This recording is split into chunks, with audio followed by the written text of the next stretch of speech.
Hi, I'm Bruce Schneier. Are there any questions?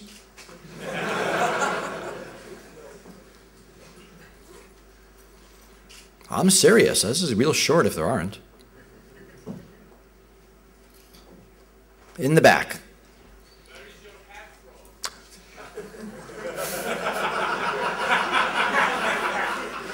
Yeah, it's a funny question because at DEF CON last year, someone asked, it might have been you, someone asked the same question.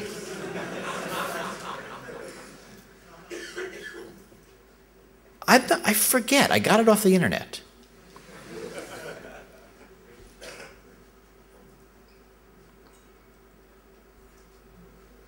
I can wait.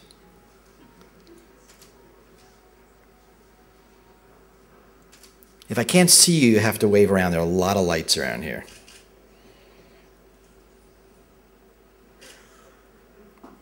You didn't fly me to Hungary to have me stand here and stare at you. Mm-hmm. I'm sorry, what'd you say? I was saying that we are excited to hear about you. What are your expectations about being the leading name of this conference? The question was, what are my expectations about being a leading name in this conference? I expected questions from the audience. Well, what do you people want to hear about? There's a question. Excellent. Question is, has I ever been hacked? It's actually an interesting question because the answer is no, and it's often interesting to wonder why. Because I'm a pretty big name in security, and you'd think that some of you guys or somebody else would say, "Oh, it'll be fun. Let's hack Bruce Schneier." I think it's because I don't piss off people. I mean, I'm not. I mean, I don't. I don't nag you. I don't taunt. I don't complain about things. I mean, I complain about things, but I think I'm pretty upfront and honest, and I think people generally respect that. So no, I have not been hacked. I mean, I want to take it as a challenge because I think I'm pretty lucky. Because you'd think I would be a target, but so far so good. Oh, you're the only one asking questions, so go. Question is, why am I sure of that? And actually, it's a good point. I suppose I'm not sure of it. I'm pretty sure of it. Because, well, I mean, there are two reasons I'd be hacked, right? One is someone wants to steal money, so I'd kind of know because money was stolen. And the other because someone wants to brag about it, and I'd know because they bragged about it. I mean, I suppose we can speculate whether any, international intelligence organizations like the NSA have hacked me. And they wouldn't either steal money or brag about it, so I suppose I wouldn't know about that. I like to think I'm not an intelligence target, but who knows? In the back. The question is, have I ever felt I've been a target? And the answer is yes. I think I think for a lot of the politically inclined security researchers in the United States, so like the Whit Diffees or the Matt Blaze or myself, there's a good chance that we are, NSA persons of interest. So that when I am, checking my email from Hungary back to the United States, that my communications are logged. And hopefully SSL is good enough and they're secure. But my guess is yes, there's a reasonable chance that those of us who talk about this stuff and are political are monitored by at least the U.S. government and potentially others. Do I recognize agents sitting here? No, they'd pick agents I wouldn't recognize, right? I mean, I think you learn that the first day of spy school.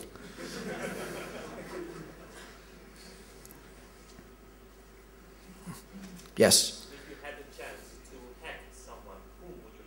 If I had a chance to hack someone, who would hack? I consider myself a theoretician, not a hacker. I mean, to me, a hacker is someone who does stuff, right? Who writes code or builds things or figures out stuff or breaks into systems. I don't do that. I'm much more of a theoretician. I'm much more of a generalist. I'm more of a mathematician. So I don't think along those terms. You know, I can't think of anybody who's, you know, stuff I'd want to break into, you know, except like the normal famous political people you'd all think of. But, you know, I hope the media does that for me.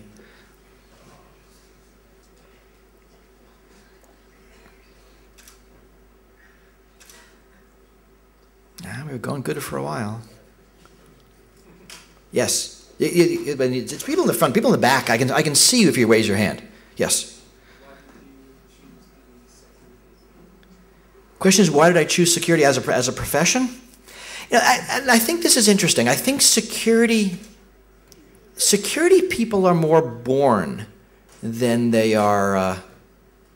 Then they sort of choose the career. I think security is a mindset. There's a mindset to being a hacker. And you know, you might think of it as someone who says, you know, look at this, and it works. And a hacker would say, well, do that, and it doesn't work. And then the designer would say, well, don't do that. And the hacker would say, well, I'm going to do that. I'm going to do that every day until you fix it. A hacker is someone, a security professional is someone who looks at systems and how to break them. Right? Not because they want to do malice, not because they're criminals, but because that's the way they think. Right? You think in terms of, how do I get around the system? And to all of you, when you go through airport security, the first thing you think of is, well, how can I cheat this? Right? You don't do it, but that's how you think. And if someone thinks that way, they're a good security professional. And then after that, it's learning the facts, learning, you know, computers, or learning, I don't know, door guards or airplanes, or, you know, whatever the domain of expertise is. But that mindset of looking at systems and figuring out naturally how to break them, I think is something you learn at an early age, probably because it's fun. I mean, this is why you'll see, you know, hackers turn into good security people. I mean, hacking is just figuring out how things work. Once you do that, you figure out how they don't work. So I'm not convinced I chose security, so security chose me. Right? I entered this field sort of through mathematics. My career's been an endless series of generalizations.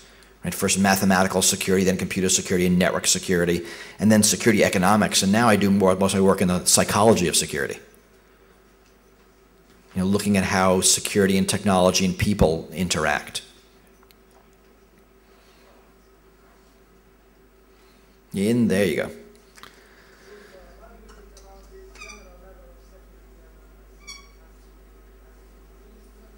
It's about the general level of security sort of in the world.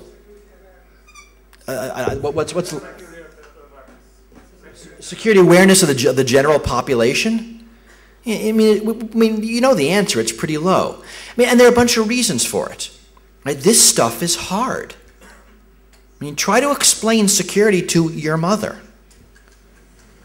Right? That's what it's like. You know, not because your mother's dumb, because this isn't her area of expertise. And whether it's computer security or, I don't know, prescription drug safety or airplane security or building codes, I mean, these are specialized domains of expertise. And most people don't understand them. Now, this is okay. This is the way our society works. Right? I don't understand anything about airplane safety. But I flew here on a Malev jet because I trusted whatever rules there were, regulations that, you know, that surround airplane safety. I mean, we're all sitting here and we're not really worried the roof is going to fall over our heads, even though this building is kind of questionable, right? Right? Not because we understand construction safety. Great. Right, but because we trust the building codes that have been in place, you know, since when, the 50s, that it'll, you know, build buildings that won't fall down. And computer security is no different. Right? People aren't going to understand it. The problem we have, unfortunately, is we expect people to make security decisions on the internet. So they don't understand the threats, they don't understand the technology, yet we expect them to make smart decisions. And they just can't do that. Just like I can't make a smart decision about airplane safety. I just have to get on the airplane and trust. But the system is built so I can do that. Right? They don't say, okay, we'll get on the plane, you go inspect the wing. right? I've never inspected a wing. But we'll say that, right? You know, here's your computer, here's your network, you go, you know, go check your certificate. Your mother can't check your certificate. Well, there's no certificate is. And we really can't expect her to. So this thing, the state of awareness of security on the internet is low, but I don't think that's ever going to change. I think we as designers need to build our systems to be secure even though there is no security awareness.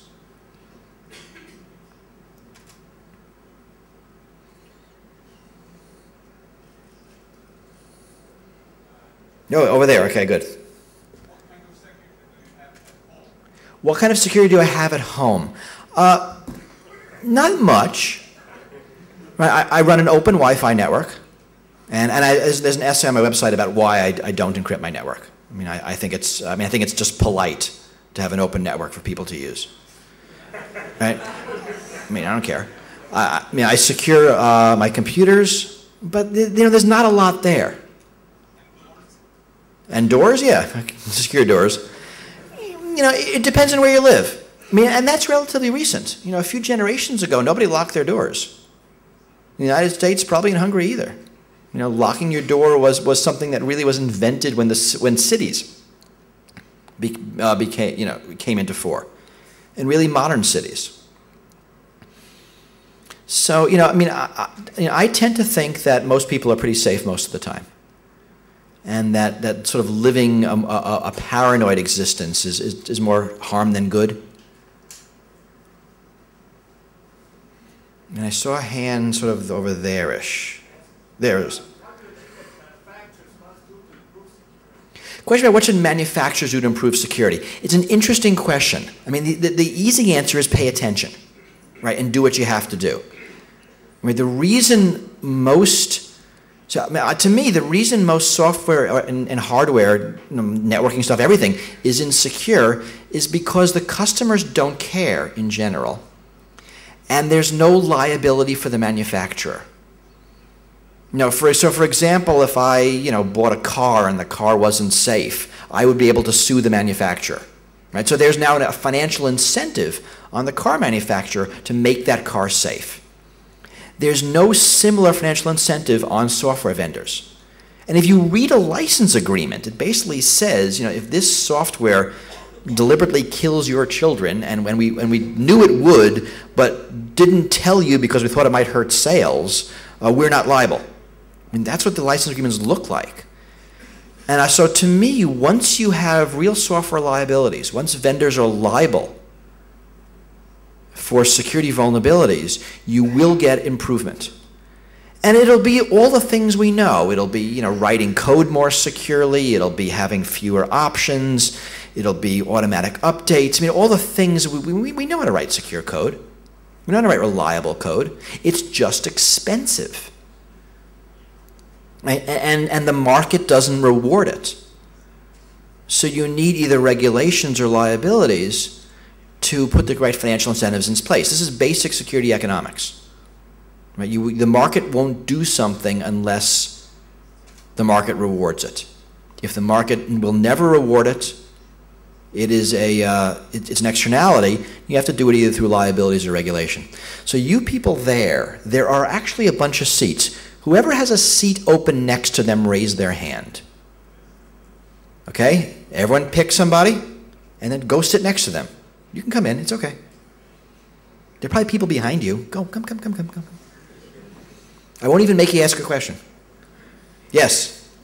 What do you think about Australia's firewall? They want to take security in the state's hands, but it mostly should be in the user's hands or the service provider's hand, but they want to take it on the state level. So this is a question about Australia's firewall. Australia is looking at doing a lot of its security at the national level. And it's not just Australia, right? United States is looking at having the Cyber Command take over a lot of security. It's still being discussed, but we're seeing this kind of move in a bunch of countries. China, you know, to take a completely different example of a state doing it for somewhat different reasons.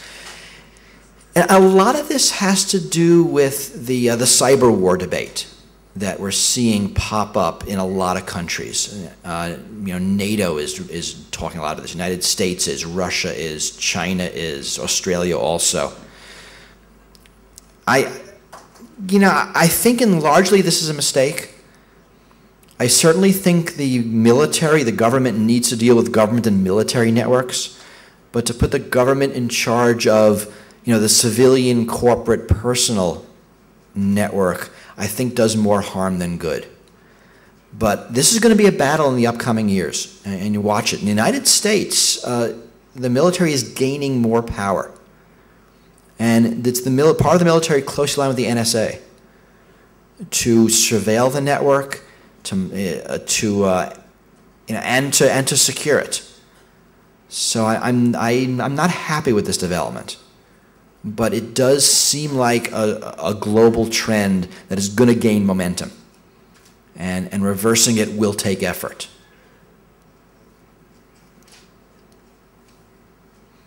I see a hand over there.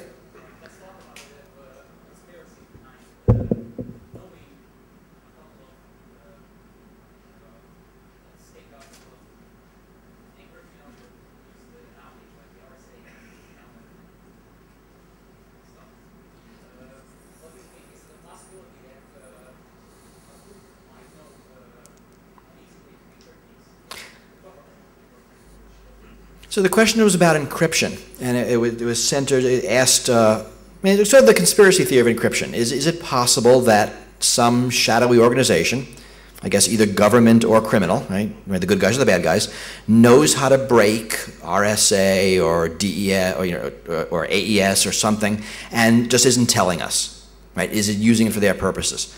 I suppose it's possible. I consider it really unlikely.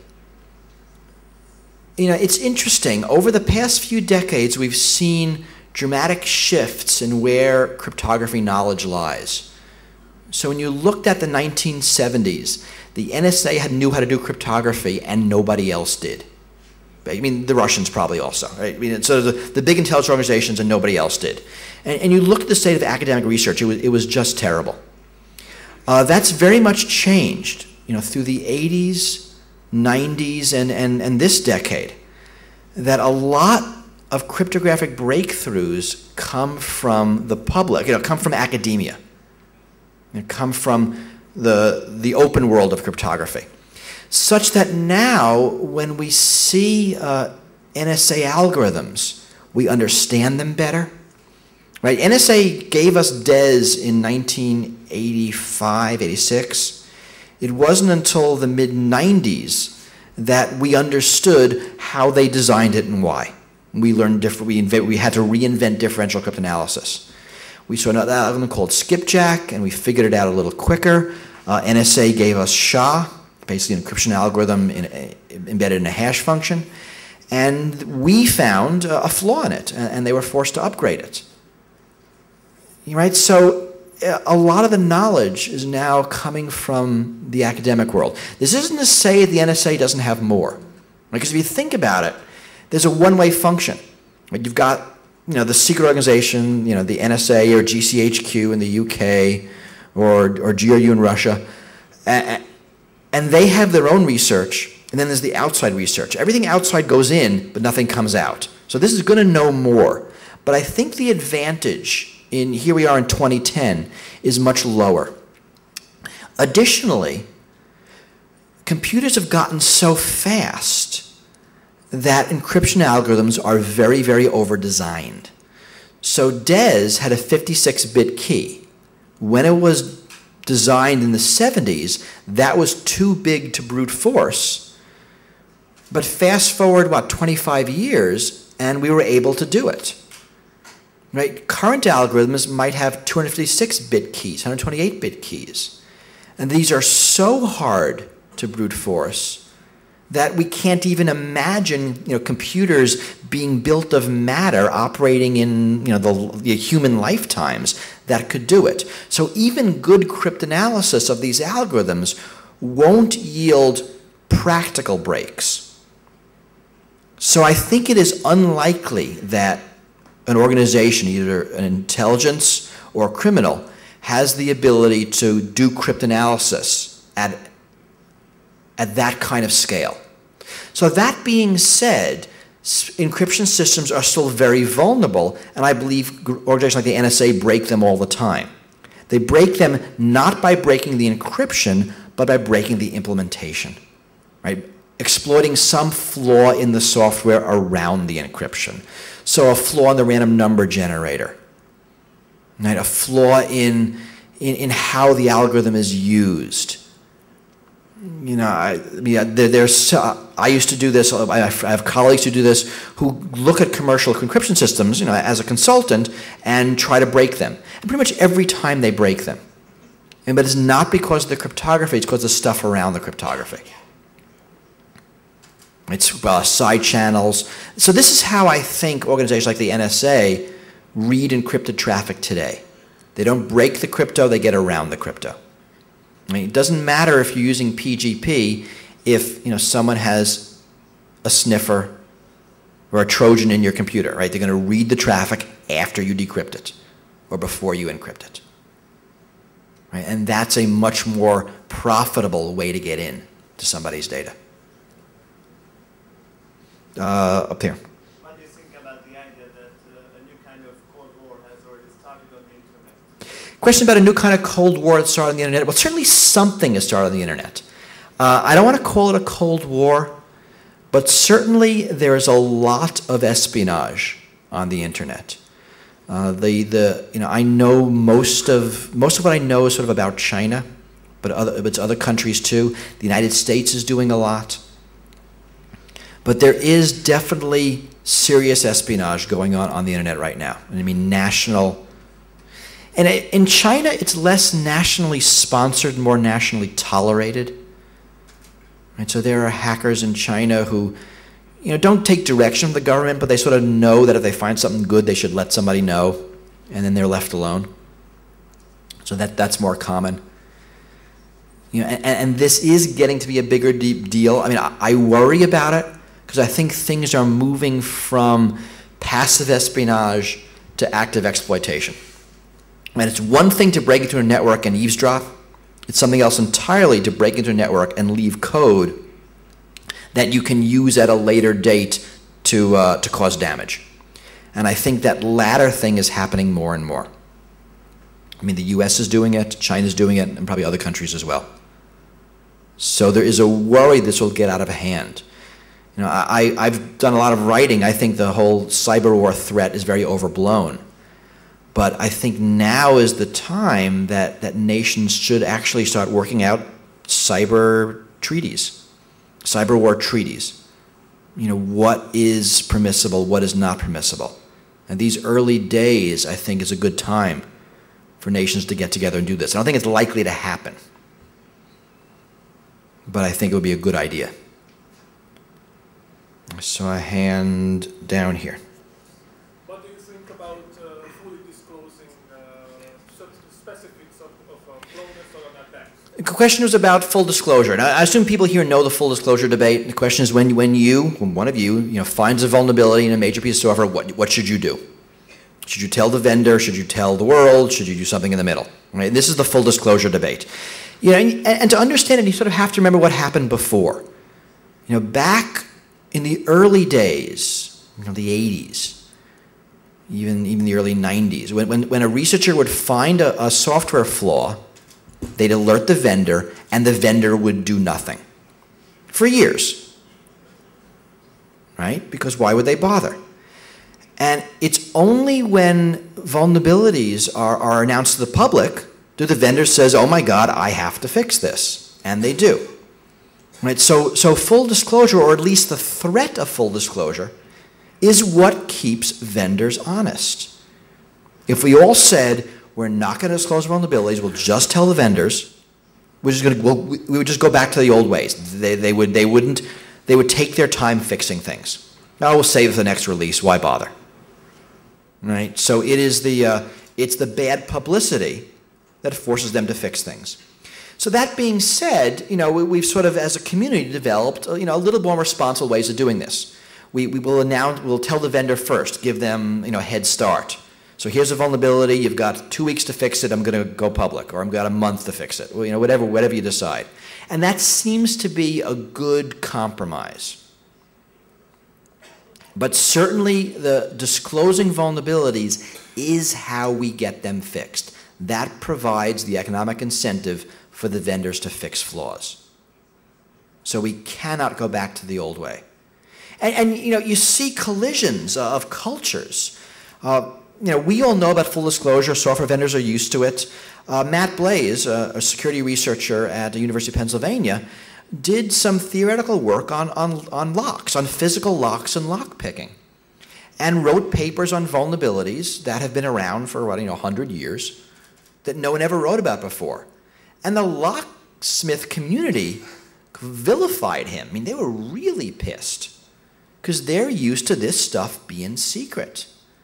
But as it turned out, there's a vulnerability in a certain set of locks that has been around for 100 years that the vendors never bothered fixing. So, that's the opposite of full disclosure, right? The guild system where knowledge is kept secret. You really can't do that on computers. And yeah, you really can't do that anywhere anymore, right? Knowledge flows too freely. I see a hand back, actually I see a program back there. I assume a hand's attached to it.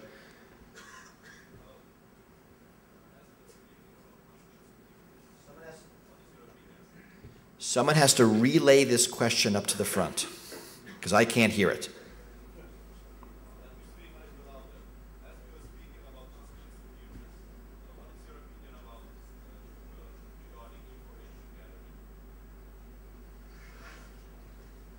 So is my opinion regarding information gathering, by us, or, I mean...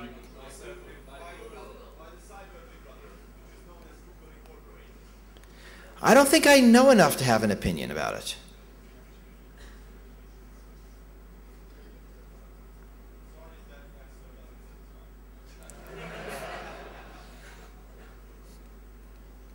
What do you think? What is the future of IT security? Where will it be in 5 years? Question is about the future of IT security. And he says, where will it be in 5 years? I think it'll be the same place we are right now. I mean, I don't see a lot of change. I mean, the last big change in IT security is when hacking, when breaking into networks turned from a hobbyist pursuit to a criminal pursuit. And what was it, about 7 years ago now? And now the criminals have taken over. I don't see a lot of change. I mean, what I want to see is more automatic security. We talked about that before. But I don't think there's a lot of big breakthroughs happening. The fundamental problems in security are really no longer about security. They're about using security. I mean, that's where the hard stuff is, the user interface, implementation, installation, all of that, update, right? That's the hard stuff. We kind of have all the security we need. It's just not being used well. And while I see a lot of research in these areas, I don't see a lot of movement. So I don't think we're going to see much difference between now and 5 years from now. Maybe I'm wrong. Maybe there's some breakthrough, but I just don't see it on the horizon. I mean, a lot of cool stuff happening. I'm not sure how much difference it's going to make. Yes? So if there is no change in 5 years, by your opinion, what are your motivations to still continue to issue the cryptogram, to go to conference? Oh, I mean, the fact that there are no changes doesn't mean there's nothing interesting. Lots of interesting things happen. The question is, are they actually going to fundamentally change the level of security? And I say no. But in terms of interesting things happen every day, right? That's why I can write the blog and cryptogram and write essays and papers. A lot of great things happening. But I just don't see a lot of fundamental changes. What do you prefer to see after 5 years? It's what I said. I want to see better user interface, better using of security. That's really what I'd like to see. Better integration of economic principles in security products and services. So just one more question. In education or on government side? What kind of change I want to see in education? I'm not a big fan of education. That's not a way to say it. I mean, there are people who talk about that we have to educate the user. And I always think, have they ever met an actual user? I think educating the user is the wrong way to go. I think you have to, I mean, again, think of your mother. I think we have to assume a naive user and build systems secure around that. There's a hand back there. Yep. What trends do you see in attacks against financial institutions? So trends in attacks against financial institutions, this is actually kind of interesting, because what we see here is a really a basic arms race, that criminals continue to attack financial institutions. I mean, I don't know how big it is here in Hungary, because one of your defenses is your language barrier. Right? For someone to send spam email to you, they've got to, write it in Hungarian, which is hard for people living in China, for example. Right? They're much more likely to write. I mean, just like you write an exploit for the Windows, because everyone's using Windows, you write your spam in English because most of your targets speak English. So the trends I see in financial crime are things turning from passive to active and from general to targeted. Right? So, traditionally most attacks have been stealing, sort of passive attacks, eavesdropping and stealing passwords and stealing money. As banks implement better authentication or two-factor authentication or other security mechanisms, you see more active attacks. You see man-in-the-middle attacks. You see Trojans. Right? So you see much more active attacks. You also see better targeted attacks. So instead of going after everybody, you pick a certain bank, a certain corporation, a certain person, right? And you target your attacks to them. And those are certainly more likely to work, especially as the banks build security against these lowest common denominator attacks. But the result is I don't think we're any safer, but the attacks look different. So those are the trends I see, and I think those will continue. I think the proportion of targeted active attacks will increase, right, as the security covers more of the passive general attacks. No, you gotta wait. Now you gotta wait your turn. They're way back.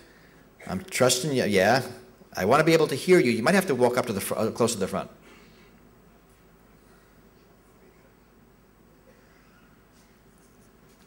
question is, what do you think about privacy? Is it dead, will it die, or personal privacy? Question is, what do I think about privacy? Is it dead? No, I don't.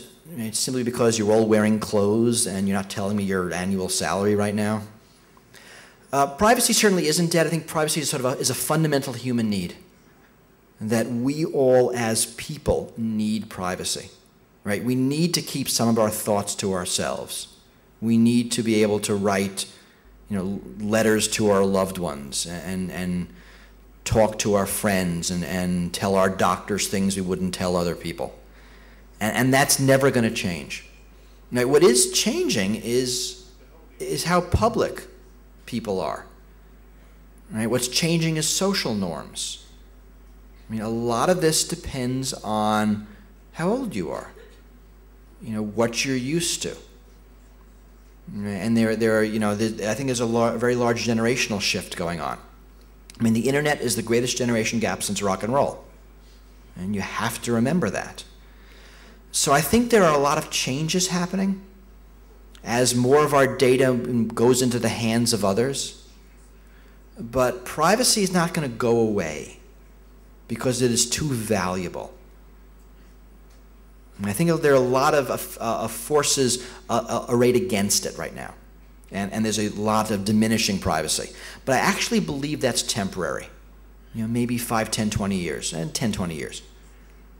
Because it is too important to give up. And we as society will eventually realize that. Privacy is hard because you don't really miss it until it's gone. Right? It's like any fundamental human right. You start taking it for granted. But then it goes away and you realize it's gone, and that's bad. And so I've written a lot about this. If type Schneier and privacy into Google, you'll get various essays of mine on this, but I don't think it's dead.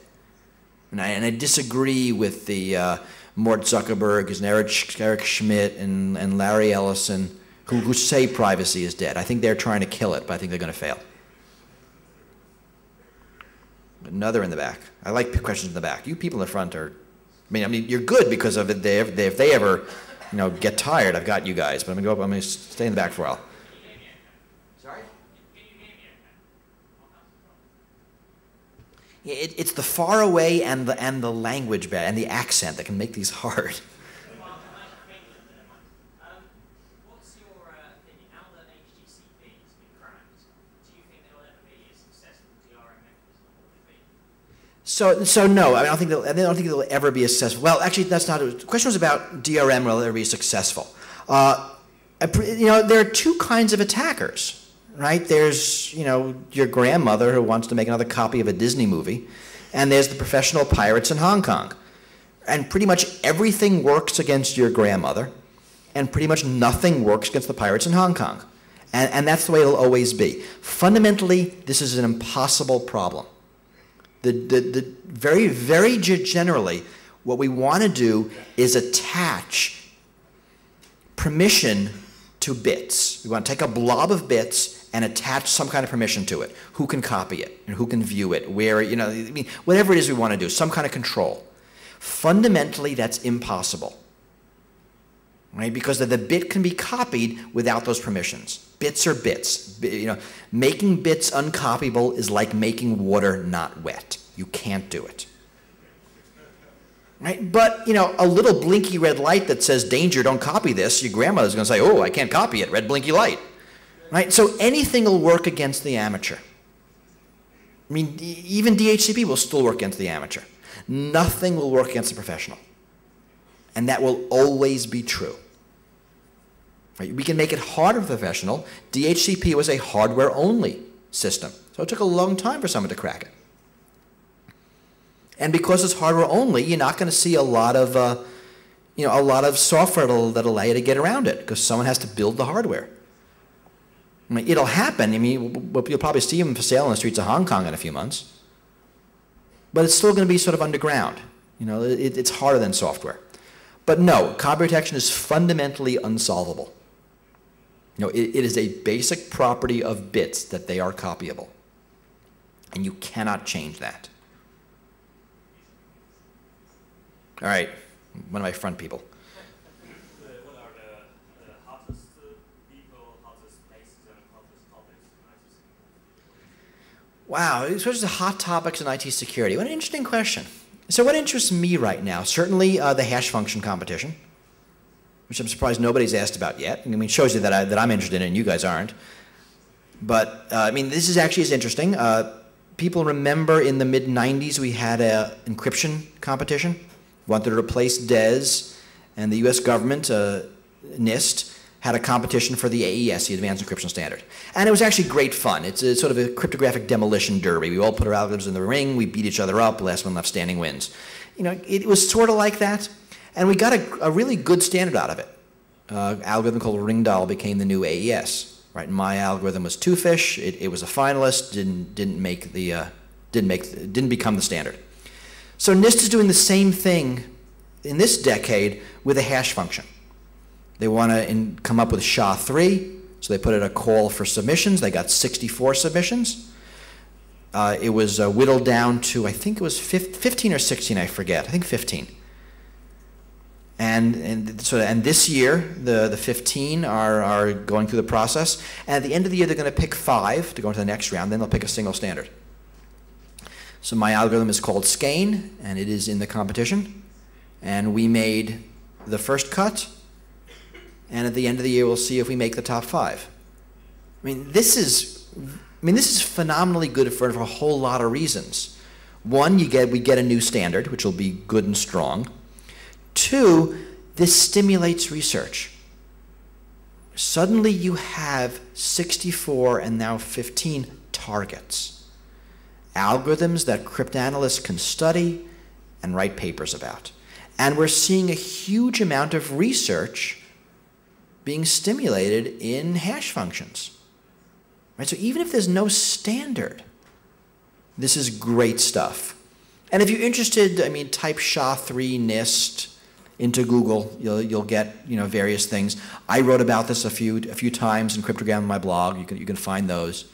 If you're all interested in cryptography, this is where the cool stuff is happening right now.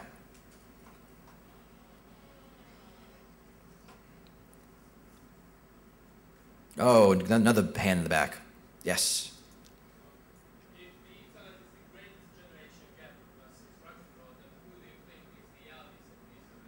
Who is the what? The Elvis? Not all generation gaps have an Elvis. Only one did.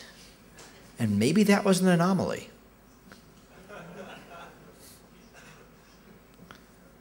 Who's in charge? How long am I on stage for? 40 minutes. You're there 40 minutes. Okay. So when do I get off? Well, why don't you wave at me when I'm done? How about we'll do it that way? You're so interesting. Just Okay. All right. He's in charge of kicking me off stage. okay. Green coat people. There are chairs. There are chairs over there. You have 5 minutes. I have 5 minutes. Okay. Okay. Who has a 5-minute question or 2.5 minute questions? All right. There's. What's your opinion on the encryption to lawmakers to make that you cannot incriminate yourself to, for example, a criminal and have on your computer a list where you of your phone wire, something like that, right? So the question was about self-incrimination. Now, I mean, I don't know a lot about the law here. In the United States, we have it's actually written into the Constitution, the Bill of Rights, that you can't be forced to self-incriminate yourself. And it's an interesting legal question, is whether being forced to divulge the encryption key for your hard drive constitutes self-incrimination. And I'm not a lawyer. I'm not a constitutional scholar, and I don't know what the legal answer to that is. It seems obvious to me that releasing the key to your data is the same thing as giving them your data, which could be self-incrimination. Right? That seems obvious to me. In general, the notion of technological invariance, I think, is important. That we need to start thinking about laws that are technologically invariant, that don't change as technology changes, because technology is changing very, very fast. And so whatever the self-incrimination laws should be, it shouldn't matter if it's telling someone something, giving letters, or giving email, or letting them go into your Gmail account. It should be the same thing, right? Because technology is changing, but the relationship the person has with the data isn't.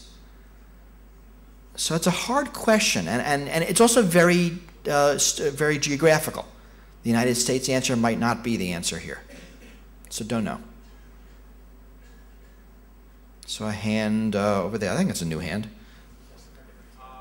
3 years ago, I heard a presentation about PKI is a living dead. What is your opinion about the future of PKI? Question about the future of PKI. God, I think I wrote an essay like 15 years ago or 10 years ago saying, PKI is overrated, and I don't know if people remember, they were around. We would get the year of the PKI, and it would be the year of the PKI at the RSA conference, and it was like, it's going to be the year of the PKI until you guys actually get one, right? So I think PKI has always been overrated. I mean, it has a place, just like every security tool does, but it's not a ubiquitous panacea. So I've never been a PKI fan. Old essay I wrote from it was over 10 years ago, called 10 Risks of PKI.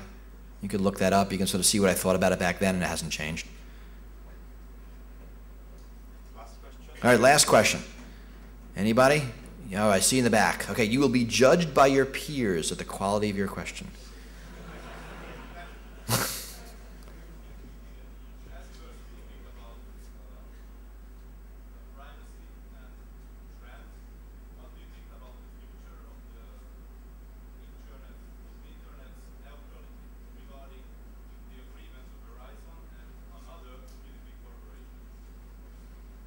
So that was about net neutrality. Yeah, I think we're going to lose it. I think there's a lot of corporate forces internationally that really, really want to discriminate traffic. They want to do it to maintain monopoly on things they're doing and to lock out other people. They want to do it to be able to sell premium services. Right? They want to do it for control. They want to do it for security reasons. They want to do it to stop file sharing. Yeah, and with all of that corporate might, it's increasingly hard to maintain the neutral stance. I mean, we're still doing it, but I think we're losing the perception battle.